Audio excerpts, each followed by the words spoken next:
Mr. President. Senator from South Dakota is recognized. Mr. President, I rise to express my strong support for the Inouye Amendment and would suggest to my colleagues that this should not be a controversial amendment. In fact, I commend my colleagues on the Democrat side for recognizing the futility of trying to put funding in the bill that we are debating here without having a plan with which to close Guantanamo Bay.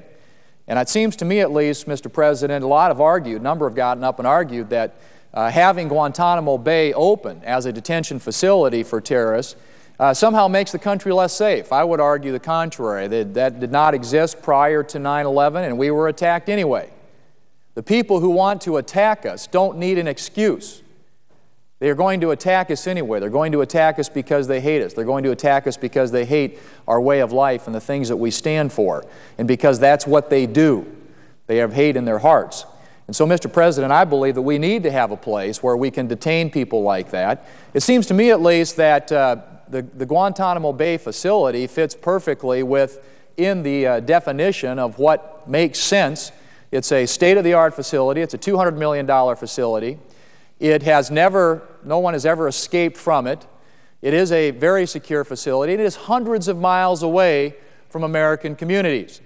And the one thing I'll point out to my colleagues in the Senate is that we have already expressed our view here in the United States Senate about whether or not these detainees ought to be transferred somewhere here into American society and into facilities in American communities and neighborhoods. Back in 2007, in July of that year, we took a vote here in the United States Senate, and by a vote of 94-3, United States senators voted in favor of the resolution that would prevent these detainees from coming here, from being released into American society and transferred into facilities in American communities and neighborhoods.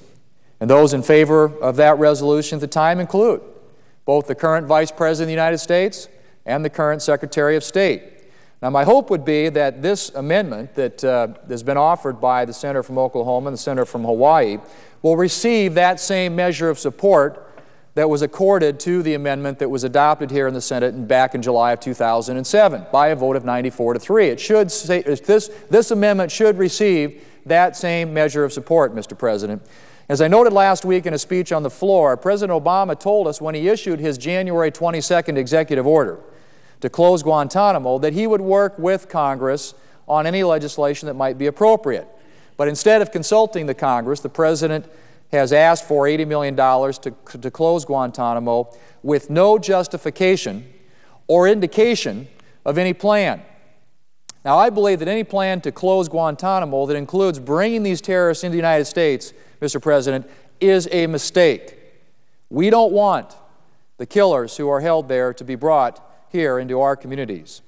I think it's deeply troubling that not only does the administration wish to hold open the possibility that some of these detainees may be transferred to facilities here in American communities, it is even considering freeing some of them into American society.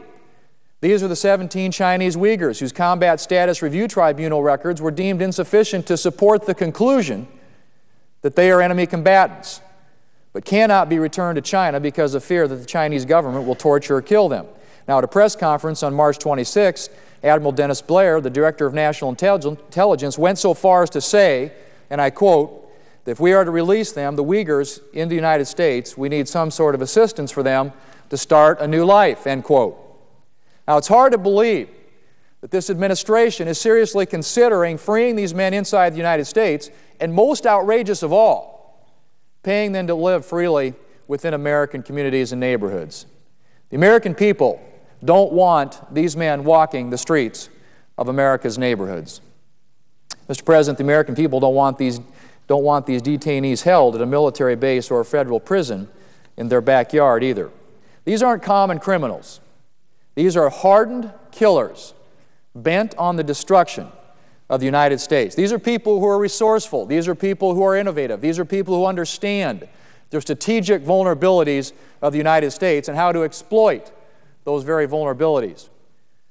Who would have predicted that this group of people would basically be able to steal a fleet of planes and cause death and destruction on the scale and magnitude of Pearl Harbor? It's hard to imagine a more dangerous set of circumstances and stresses to put upon an American community. Mr. President, since President Obama seems set on a course to bring these terrorists into the United States, I strongly support the efforts of Senator Inhofe and Senator Inouye to introduce this amendment. This amendment would prevent any funding in this bill from being used to transfer detainees held at Guantanamo Bay to any facility in the United States, or to construct, improve, modify, or otherwise enhance any facility in the United States for the purpose of housing any Guantanamo detainees. If we must close Guantanamo Bay, it should not result in Americans being less safe. Bringing these detainees to the United States, Mr. President, would make Americans less safe, and we should not do it. Transferring these detainees would also stress the civilian governments in the communities where the detainees would be placed. These communities would be faced with overwhelming demands, from roadblocks to identification checks, along with having increased security personnel necessary to deal with what is an obvious threat. The value of homes and businesses would decline. Now, I can tell you, Mr. President, that South Dakotans definitely don't want these detainees in their state. And I hope that my support of the Inouye Amendment will help to ensure that they will not be transferred to South Dakota or to anywhere else in the United States. My view is that no Guantanamo detainee should be brought here to this country to be incarcerated, and certainly should not be brought into the United States and freed. The Senate has clearly spoken on that front, as I said earlier, by a vote of 94-3 on a resolution in July of 2007 that detainees housed at Guantanamo Bay should not be released into American society and not transferred stateside into facilities in American communities and neighborhoods. Mr. President, Guantanamo is secure. The facility is a $200 million state-of-the-art prison. No one has ever escaped, and the location makes it extremely difficult to attack. Best of all, it's located hundreds of miles from American communities. Now, if the President wants to close Guantanamo, he must do so in a way that keeps America safe.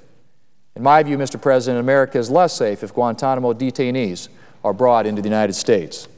And so I appreciate the hard work of Senator Inhofe, Senator Inouye on this issue.